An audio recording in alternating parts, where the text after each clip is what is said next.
திரு கனகராஜிட்ட நான் முதல் கட்ட கருத்தை கேட்டு வர்றேன், உங்கள்கிட்டயும் வரலாம், நீங்களும் அதுக்கான பதில் சொல்லலாம். திரு கனகராஜ், ஒரு ஆன்மீக பயணம் ஒடிசா பத்தி என்ன வார்த்தைகள் சொன்னாருன்னு சொல்லுங்க. அதுக்கு உடனடியாக அந்த விளக்கத்தை நானே சொல்லிடுறேன். அது எதை வைத்து சொன்னார்கள் அப்படின்னு சொல்லி நீங்க கிளியர் பாயிண்ட் டு பாயிண்ட் ஒவ்வொரு வார்த்தைக்கு இன்டர்பிரேஷன் கொடுங்க, நான் கொடுக்கறதுக்கு நான் தயாரா இருக்கேன். கட்டாயமா லவுட் அண்ட் கிளியரா அதை நம்ம பேசலாம். நான் வர முதல் கட்ட கருத்தா எடுத்துக்கிறேன். திரு கனகராஜ் அவர்கள்ட்ட பேசிட்டு, ஒரு தமிழ்நாட்டின் மீது அல்லது தமிழ் மீது இருக்கக்கூடிய விஷயங்களை எப்பவுமே பிரதமர் வெளிப்படுத்தியிருக்கிறாரு. இந்த முறை அவர் விரும்பப்படக்கூடிய ஒரு இடத்துக்கு, தமிழ்நாட்டுக்கு, கன்னியாகுமரிக்கு வருகிறார் அப்படிங்கிற ஒரு விஷயத்தை வைக்கிறார். இதுல அரசியல்ல என்ன இருக்கு, அரசியலா பார்க்க என்ன இருக்கு, தேர்தலாம் முடிஞ்சிருச்சே அப்படிங்கிறார். அதாவது பிரதமராக ஒரு மாநிலத்துக்கு போகணுன்னா கடைசியாக தமிழ்நாட்டுக்கு வர வேண்டும் என்று அவர் முடிவெடுத்திருக்கிறார் என்று நான் கருதுகிறேன். அந்த வகையில் அவருடைய முடிவுக்கு என்னுடைய வரவேற்பு. மோடி பிடித்திருக்கிறார், மோடிக்கு பிடித்திருக்கிறது அப்படின்னு சகோதரர் முருகானந்தம் இங்கே சொன்னார். அவர் நான் சொல்கிறேன், அவர் பேசுகிறது ஒன்று, அதுக்கு நேர் எதிராக செய்வார். மோடி அவர்கள் வர்றதுக்கு முன்னால் நேற்றைய தினத்திலிருந்து கன்னியாகுமரி எக்ஸ்பிரஸில் ஏசி பெட்டி 7 இருந்ததை 10 உயர்த்தியிருக்காங்க. ஸ்லீப்பர் கிளாஸை 9 இருந்ததை 7 மாற்றியிருக்காங்க. 160 சீட்டு சாதாரண மக்கள் பயணிக்கிற அந்த ரயிலில் எப்போதுமே சாதாரண மக்களுக்கு ஒரு பெரிய இது இருக்கும், குறைச்சிருக்கார். எனவே மோடிக்கு எதையாவது ஒன்று பிடிக்கும்னு அவங்க வெளிப்படையாக சொன்னாங்கன்னா அதுக்கு என்ன பிடிச்சிருக்கு அப்படிங்கிறத அவர் தான் சொல்லணும். தமிழ்நாட்டை பற்றி பேசுகிற போது, தமிழர்களை பற்றி பேசுகிற போது, தமிழை பற்றி பேசுகிற போதுன்னு வரிசையாக சொன்னார். ஒரே ஒரு விஷயந்தான், அவர் இங்கே தமிழ்நாட்டுக்கு வந்தால் தமிழ்நாட்டை பெருமையாக பேசுவார். ஆனால் ஒடிசாவுக்கு போனால் அவர் ஒரு தமிழர் ஒடிசாவை ஆளலாமா என்று பேசுவார். அடுத்தடுத்த தெருவுக்கு போனால் கூட இன்னும் கொஞ்ச நாள் கழித்து பேசுவார். அந்த தெருவில் இருக்கிறவர் இந்த தெருவில் நிற்கலாமா அப்படின்னு கேட்பார். பிரிவினை என்பது அவருடைய இரத்தத்தில் கலந்திருக்கிற ஒன்றாக இருக்கிறது. அவங்க பிரிவினை பேசாமல் ஒற்றுமைன்னு எப்போது பேசுகிறாங்கன்னா அது ஒரு நடிப்பாகத்தான் இருக்கும் என்பதை நம்மளால் பார்க்க முடியும். விஷயம் என்னென்னா, இந்த தியானத்தின் மூலமாகவாது எனக்கு உண்மையிலே அதில் பெருமை. இந்த 3 நாளும் அவர் பேசாமல் இருப்பார்.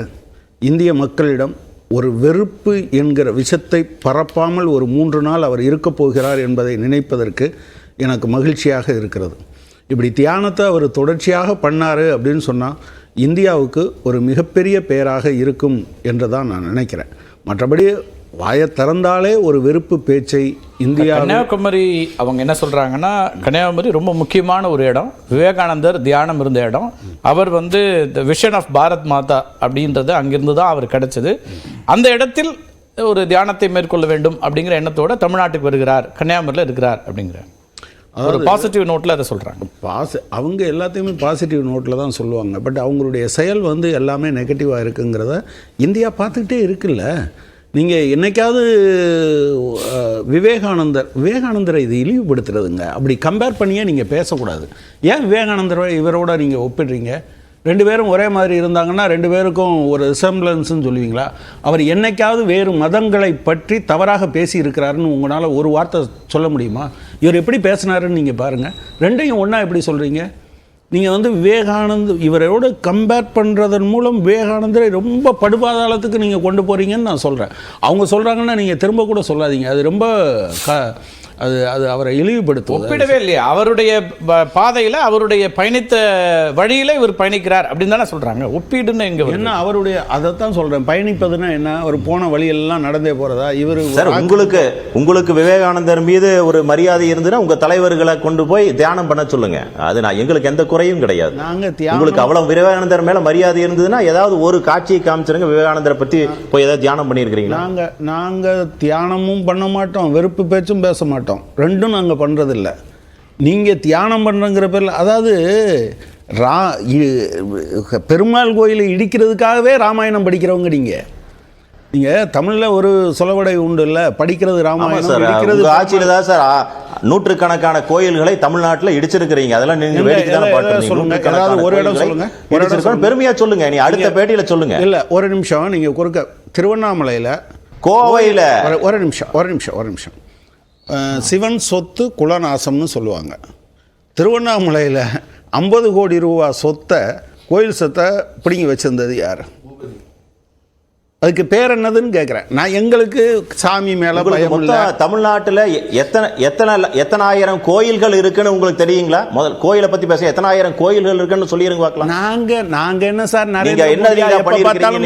கூட்டணி கட்சியில மனசுக்கு வலிக்குது. இல்ல 2000 ஆமா சார் சொல்லுங்க சார். தெரியும் இல்லங்க. முதல்ல கோயிலை பத்தி சொல்லுங்க. முதல்ல கோயில் எத்தனை இருக்குன்னு முதல்ல சொல்லுங்க. வாசப்படி கூட மிதிக்கலங்கிறீங்க. கோயில 2000 வருஷம் கோயில ஃபேனுக்கு ட்ரில் மாட்டி வச்சிருக்கீங்க. இதுதான் நீங்கள் கோயிலை பற்றி பாதுகாக்கக்கூடிய உங்களுடைய அரசாங்கம். சரி, 2000 வருஷ கோயில் சார், ட்ரில் போட்டு வச்சிருக்கீங்க ஃபேனுக்கு. இதுதான் நீங்கள் கோயிலை பாதுகாக்கக்கூடிய விஷயம். திரு கனகராஜ் பேசுறது நான் உங்களை அவருடைய பதில் அது போட்டாங்கன்னா என்னன்னு கேட்போம். அதை நீங்களும் வாங்க, நம்ம 2 பேரும் சேர்ந்து அதை எப்படி பாதுகாப்புறதுன்னு சொல்லுவோம். இந்த 50 கோடி சொத்தை பாஜக நிர்வாகி அபகரித்து வச்சிருந்தாருங்கிறத நீங்கள் எப்படி பார்க்குறீங்க? நீங்கள் கண்டிச்சிருக்கீங்களா?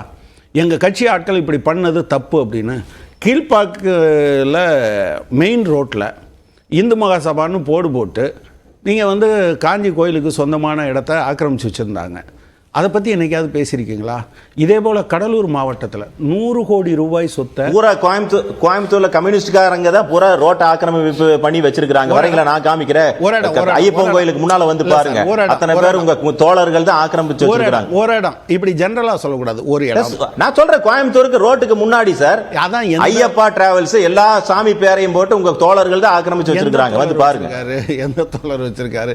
அதாவது இப்படி பேசக்கூடாது. ஸ்பெசிஃபிக்கா பேசணும். அப்புறம் நீங்க கேட்டீங்க எத்தனை கோயில் இருக்குன்னு எனக்கு தெரியுமான்னு. நீங்க சொல்லுங்க, எங்க ஊர்ல எத்தனை கோயில் இருக்கு சார்? நீங்க ரொம்ப ஸ்பெசிஃபிக்கா நீங்க ஒரு ஆர்டர் எடுத்து காமிச்சிருங்க. எனக்கு வேலை வாய்ப்பு என்னன்னு எனக்கு பேச தெரியும். நரேந்திர மோடி ஆட்சியில் ஒரு நாளைக்கு 30 விவசாயிகள் தற்கொலை செய்து கொள்கிறார்கள்னு நான் எடுக்கிறேன். நான் கட்டடங்களையும் கோயில்களை பற்றிய கவலை இல்லை, எனக்கு மனிதர்களை பற்றிய கவலை இருக்கிறது. நான் மனிதர்களை எண்ணிக்கொண்டு இருக்கிறேன். எத்தனை பேர் படித்து வந்திருக்கான், எத்தனை பேர் வேலைக்கு போகிறான், எத்தனை பேருக்கு இல்லை, எத்தனை பேர் பசியாக இருக்கான், அவனை எப்படி மேலே ஆக்குறது. 24 மணி நேரமும் கோயில்னு பேச வேண்டியது, கோயிலுக்கு சொந்தமான நிலத்தை ஃபுல்லாக ஆட்டையை போட்டு வச்சுக்கிறது. இது என்ன சார் இது?